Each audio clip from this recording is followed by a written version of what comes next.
Hi friends, ito po ang buko pie ng the originals. Bale, ito na po yung pangatlo na buko pie na masusubukan natin. So, kita ko lang po. Yan yung ano niya. Yung side niya, marami rin siyang buko.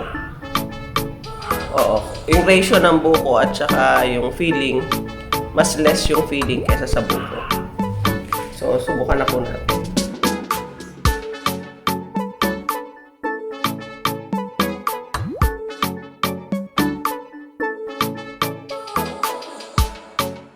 Very soft po siya kasi kakaluto niya lang talaga. Bagong luto pa lang siya. Tapos hindi siya talaga matamis.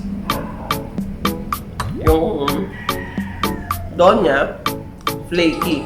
At saka lasang-lasa mo yung butter.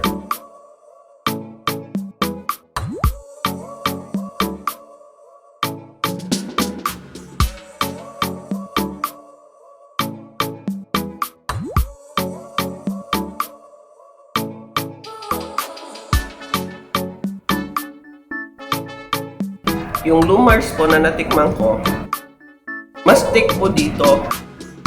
Mas malaki din siya dito. Pero, masarap din siya. Pero in terms of taste siguro, mas prefer ko itong the originals. Kasi, yung dough niya, buttery yung taste.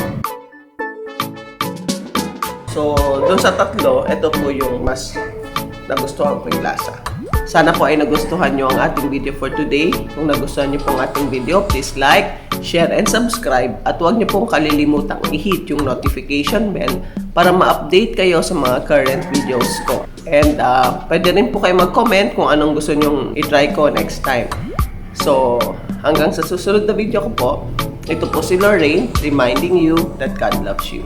Bye-bye!